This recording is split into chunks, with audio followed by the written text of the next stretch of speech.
सभी को जय जिनेंद्र। जय आज जिनेंद्र। फिर विश्व युग में आरोग्य कार्यक्रम में सभी दर्शकों का स्वागत है। आज फिर एक बार रूबरू करते हैं हमारे बीच में भूतपूर्व वैज्ञानिक डॉक्टर R.N. वर्मा जी और डॉक्टर संजीव मिश्रा जी हमारे बीच में हैं। अभी तक के प्रसारण में आप लोगों ने देखा कि कैसे हम अपने शरीर के रोगों को दूर कर सकते हैं, कैसे हम निरोगी काया को बना सकते हैं। लेकिन आज हम बात करेंगे एक ऐसे रोग की, बात करेंगे जो महिलाओं में ज्यादा पाए जाते हैं। आज हम महिलाओं की बात करेंगे कि महिलाओं में कौन कौन से रोग पाए जाते हैं और कौन कौन से रोग जननी लेते हैं और उन रोगों को कैसे दूर किया जा सकता है। आज हम इस पर बात करेंगे डॉक्टर R.N. वर्मा जी से। प्रश्न पूछने से पहले मैं आपको परिचय कराने जा रहा हूं। आज हमारे स्टूडियो में इस कार्यक्रम में भिवंडी मुंबई से श्री रमेश जैन जी यहाँ पधारे हैं, जो कि एक प्रमुख समाज सेवी भी हैं, बहुत अच्छे बिजनेसमैन भी हैं, जो इस कार्यक्रम को प्रमोट भी कर रहे हैं ताकि ये कार्यक्रम जन जन तक लोगों तक पहुंचे। साथ ही भरत जैन तलाटी जी भी भिवंडी मुंबई से यहाँ पधारे हैं, वो भी हमारे बीच में यहाँ मौजूद हैं। और उनके साथ श्री चंद्रशेखर गुप्ता जी भी भिवंडी मुंबई से हमारे स्टूडियो में यहाँ आज पधारे हैं, रूबरू हो रहे हैं। आप लोगों की मदद से यह कार्यक्रम आप लोगों तक जा रहा है। जैसा कि मैंने बताया, आज हम बात करेंगे महिलाओं की समस्या के बारे में। तो डॉक्टर साहब, आजकल महिलाओं में बीमारियां बहुत बढ़ रही हैं, इस पर थोड़ा सा प्रकाश डालिए कि कौन कौन सी बीमारियां ज्यादातर पाई जाती हैं महिलाओं में, जो देखने को मिल रही हैं। महिलाओं में आजकल सबसे ज्यादा बीमारी कोई है तो मासिक में गड़बड़ी। और किसी भी महिला का यदि मासिक गड़बड़ रहे तो वो निरोगी रह ही नहीं सकती। और अगर मासिक ठीक कर दिया जाए तो 90% बीमारियां भी नहीं होंगी। तो आप पूछेंगे कि भाई आखिर मासिक बिगड़ता कैसे? तो मासिक बिगड़ता है रक्त में एसिडिटी आ जाने से, माने रक्त में अम्लता बढ़ जाने से। फिर सवाल उठता है रक्त में अम्लता बढ़ी क्यों? तो रक्त में अम्लता बढ़ने के मुख्य कारण है प्राकृतिक नियमों से भोजन पानी न करना, अर्थात भोजन करने के 1.5 घंटे के अंदर पानी पी लेना। और दूसरा, दिन में 3 बार से अधिक बार भोजन करना।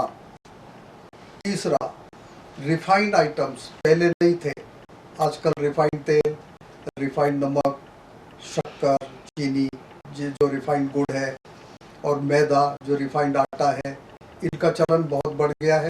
ये सब भी रक्त को एसिडिक बनाते हैं।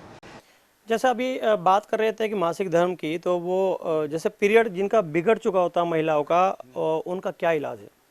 इलाज बहुत सरल है। जिनका पीरियड बिगड़ चुका है, पीरियड कम दिन में आता है, माने जल्दी आता है या देर से आता है, कम दिन रहता है या ज़्यादा दिन रहता है, कम बहाव है रक्त का या ज़्यादा बहाव है, ब्लड का रंग लाल है या ब्राउन है, उसमें चकत्ते पड़ते हैं, माने मलाई पड़ती है या नहीं पड़ती है, आदि में से कोई भी समस्या हो, मैं शब्द रिपीट कर रहा हूँ, कोई सी भी समस्या हो, आप 2 महीने अशोक अरिष्ट ले लीजिए, बाज़ार में मिलता है।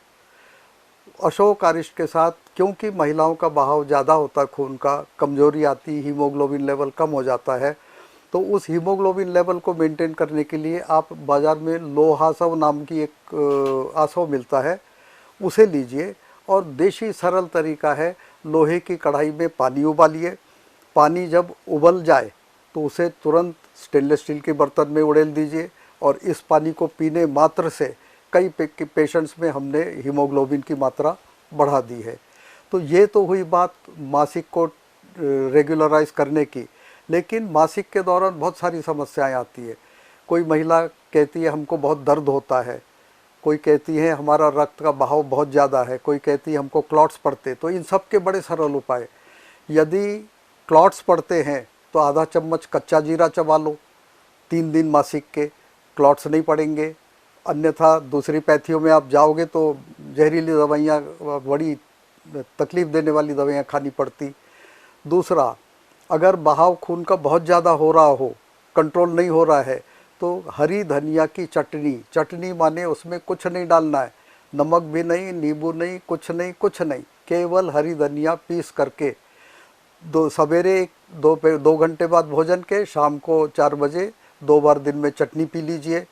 और अगर दर्द बहुत हो रहा है तो बड़ा सरल उपाय, बड़ा कारगर उपाय है, 1 गिलास खौलते पानी में 2 या 3 चम्मच देशी गाय का शुद्ध घी पिघला हुआ या 1 चम्मच बिना पिघला देशी गाय का शुद्ध घी डाल करके बैठ करके सिप बाय सिप पी लीजिए।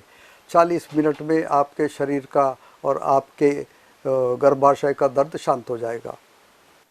जैसे देखा आपने कि क्या ट्रीटमेंट डॉक्टर साहब ने बताया, कितना इजी सरल उपाय जो घरेलू है, जो कि हम लोग जानते हुए भी कर नहीं पाते हैं, उसको फॉलो करके हम अपने शरीर के रोगों को निदान कर सकते हैं।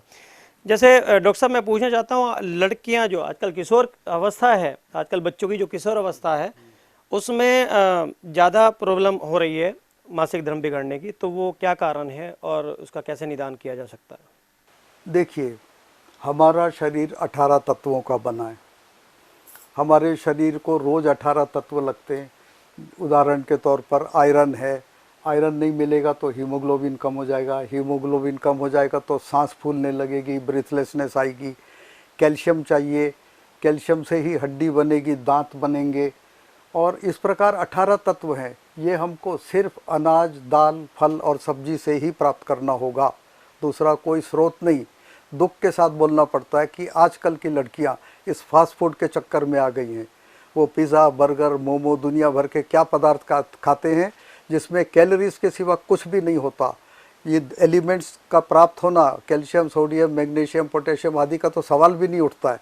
और ये केवल कैलोरीज और केवल फैट वाला फूड जो फास्ट फूड है वो खा करके ऐन किशोरी अवस्था, जब इनकी बाढ़ की उम्र आ रही है, जब वो बच्ची से कुंवारी बनने जा रही, जिस समय शरीर को सबसे ज़्यादा आवश्यकता है, उसी समय इनके शरीर में ये सब तत्व नहीं है। रिज़ल्ट, इतनी छोटी छोटी लड़कियां, जो बीमारी जिसे कहते हैं फाइब्रॉइड्स, काफ़ी उम्र के बाद आती है, लेट 40s 50s की बीमारियां, वो आजकल इन 14 साल 12 साल की लड़कियों में है। उसके अलावा ओवरी में सिस्ट, हम और डॉक्टर संजीव और डॉक्टर शर्मा जी, ये अब हम लोग जब ट्रीटमेंट देते हैं तो हमको दुख होता है कि इतनी छोटी छोटी बच्चे, इनको इतनी गंभीर बीमारियां। वर्मा जी, इस पे हम इलाज करते हुए पाया कि गौमूत्र का भी बड़ा अच्छा प्रभाव रहता है, उस पर थोड़ा प्रकाश डालिए ताकि भाई पीढ़ी समझ पाए।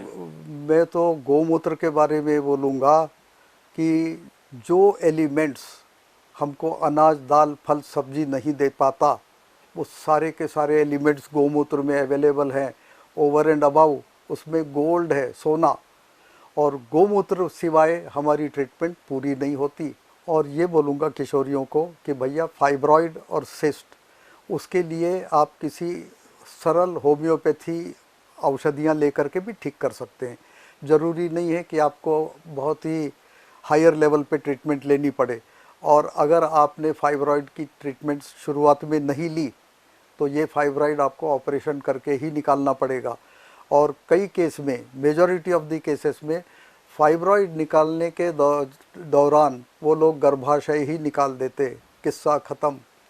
आज के इस एपिसोड में हम बात कर रहे थे महिलाओं की समस्या के बारे में, जहां डॉक्टर RN वर्मा जी ने बहुत गहराई के साथ इस विषय पे चर्चा की और बताया आप लोगों को कि किस तरीके से ये बीमारियां जन्म लेती है और हम घर पे बैठ के भी हम कैसे कैसे इस बीमारियों से निजात पा सकते हैं। अगले एपिसोड को देखना ना भूले, बहुत एक ऐसी बीमारी के साथ हम प्रस्तुत करेंगे, उसका इंतजार कीजिए। जय जिनेन्द्र। इस कार्यक्रम के प्रायोजक हैं सदालन फैब्रिक मुंबई एवं Swarnashree gold and diamonds Vijayawada.